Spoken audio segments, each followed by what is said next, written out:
गुड़हल के प्लांट में फ्लावरिंग का सीजन चल रहा है और आपके प्लांट पर फ्लावरिंग नहीं हो रही है और आपका प्लांट भी काफ़ी अच्छा हेल्दी घना बना हुआ है और आपने उस पर बहुत सारी फर्टिलाइज़र का भी इस्तेमाल कर लिया। तो गुड़हल के प्लांट में फ्लावरिंग ना होने के बहुत ही अलग अलग कारण हो सकते हैं और उन्हीं कारणों को जानकर हम उसके ऊपर एक घरेलू फर्टिलाइज़र का भी इस्तेमाल करेंगे।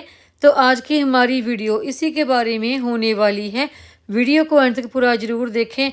नमस्कार दोस्तों, मैं वंदना, मेरे चैनल पर आप सबका स्वागत है। गुड़हल के प्लांट में जब फ्लावरिंग का सीजन आता है, यानी कि जब टेम्परेचर 25 डिग्री से ऊपर जाता है, तो गुड़हल के प्लांट में फ्लावरिंग होने लगती है।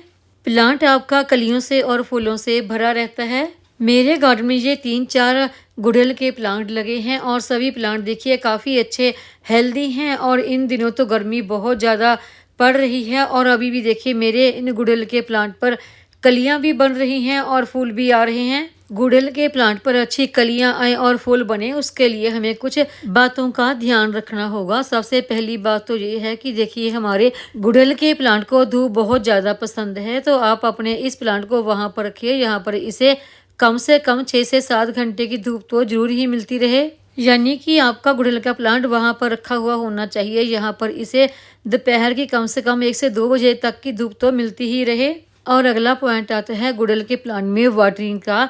देखिए अगर आप ओवर वाटरिंग कर देते हैं तो वो भी हमारे प्लांट के लिए बहुत ही नुकसानदायक होते हैं, और अगर आप कम वाटरिंग करते हैं तो वो भी हमारे प्लांट को बहुत ही नुकसान करती हैं।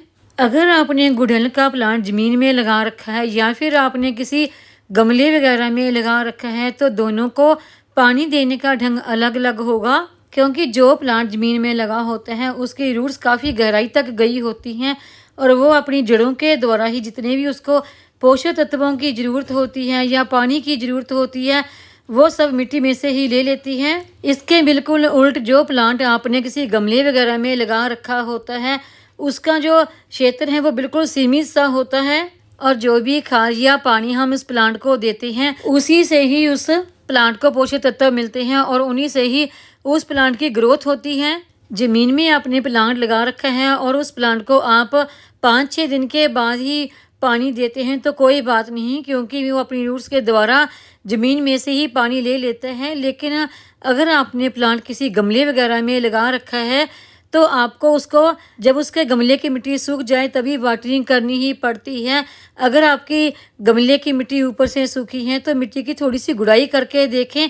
1 इंच तक गुड़ाई करने के बाद अगर मिट्टी सूखी है तभी वाटरिंग करें। अगर आप इन्हीं कुछ बातों का ध्यान रखते हैं, अपने प्लांट को धूप में रखते हैं, पानी का और खाद का ध्यान रखते हैं, तो आपके गुड़हल के प्लांट पर कलियाँ भी आएंगी और फूल भी आएंगे। मेरे गार्डन में देखिए गुड़हल के काफ़ी सारे प्लांट लगे हैं। ये सारे ही प्लांट मैंने कटिंग के द्वारा ही ग्रो किए हैं। गुड़हल के प्लांट में इन दिनों यानी कि गर्मियों में मिलीबग की प्रॉब्लम बहुत ज़्यादा आती है, और ये इसलिए आती है, देखिए गर्मी बहुत ज़्यादा होती है तो चींटियाँ अपने छुपने के लिए गमले की मिट्टी में ही जगह बना लेती हैं और वहीं पर मिलीबग के अंडे होते हैं और फिर वो उन अंडों को खाने के लिए अपने प्लांट के ऊपर रख देती हैं और वो धीरे धीरे अंडे बढ़ जाते हैं, मिलीबग काफ़ी ज़्यादा हो जाता है और इससे हमारा प्लांट धीरे धीरे ख़त्म होने लगता है।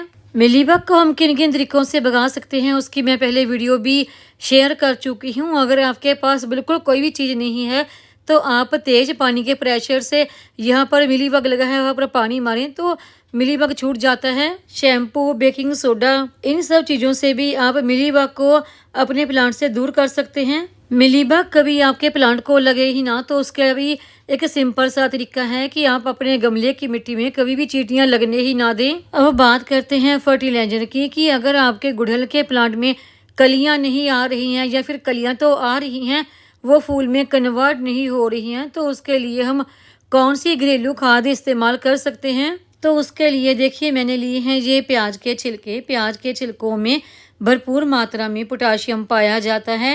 हम अपने पौधों पर ज़्यादा से ज़्यादा कलियां और फूल पाने के लिए बहुत सारी खादों का इस्तेमाल करते हैं, बहुत सारे छिलकों का इस्तेमाल करते हैं, लेकिन जो सबसे ज़्यादा असर करते हैं वो हैं ये प्याज के छिलके।